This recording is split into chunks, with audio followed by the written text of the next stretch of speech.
Hey everybody, it's Maven Monday, and today we're going to talk about how to convert more leads into sales.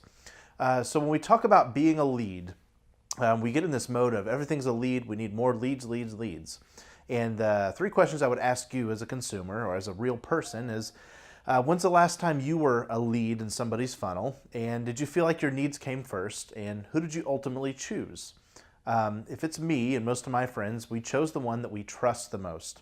And what we're going to start with is the idea that a lead is just a person with a need. We talked about this Frankly Friday once. And let's get out of this mode of thinking that the person is this manipulating thing that we can do and this machine, and just start to look at them as real people with real needs.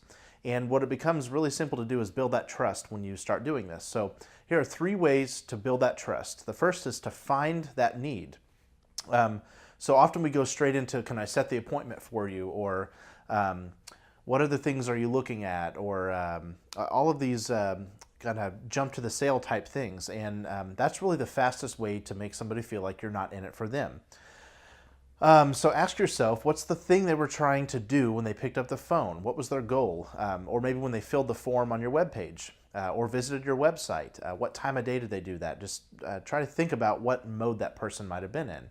And then the thing to do after that is just to ask questions until you uncover that need. And when you start that conversation with them, talking about tactic 2 here, we're going to put that need first. So you can pay attention to what page on your website they came from. Some lead forms are capable of telling you that they came from maybe the color selection page or a certain service page, and you can start the conversation that way. Maybe think about what region they're in. Are they in the country or the city? Does that decide? Does that have anything to do with your product, maybe, or service? What could any of the demographic things tell you about their concerns? And then you're just going to start that conversation by saying, hey, I saw you were looking for information on Windows or solar systems. And what is it about your current situation that you don't like? And when you ask questions, you immediately get this wisdom about the customer, and then you also take that guard down because you give them the control of the conversation.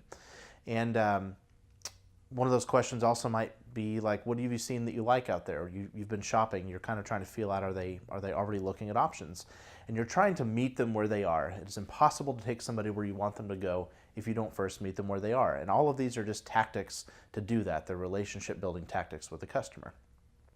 My favorite question for the customer is, what's a perfect world? What would you like to see different? What behavior or outcome would you like to see different?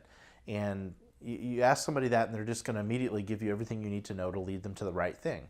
And then it's just kind of up to you to be honest about what you can provide them. The last thing to remember is give before you receive. So we tend to think of closing ratios as I closed them that day, or I sold them, or I got them tied up, and that happens sometimes when you're able to meet their need at that moment. But in all aspects of before and after the sale, you want to focus on giving before you receive. You can do this with a free guide or a free article, or just Google something that would be helpful to their situation after you've listened to them. I used to drop off free white papers. I had a couple of sources that I would find something on the industry of the person I was trying to talk to, and I would study it and I would ask them a few questions about it. And it's just you're giving before you ever even have the opportunity to ask them for money or whatever the transaction is.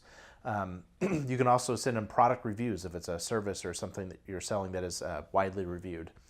And then the last thing to do when you're giving before you receive is to tell stories about other people that you've helped or you've seen helped, or maybe there's an industry story about helping in their exact situation. Last thing, send them a handwritten letter and enclose maybe some copies of your customer testimonials in there so they can get some credibility and see that you've done this for so many other people.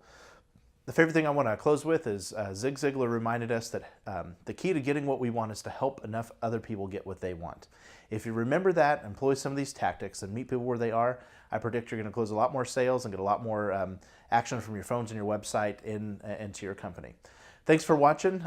Remember, we would love for you to share Maven Monday videos with your friends. Simply click the share button on this video or forward the email or send them to frankandmaven.com and they can sign up to get them directly. Have a great week.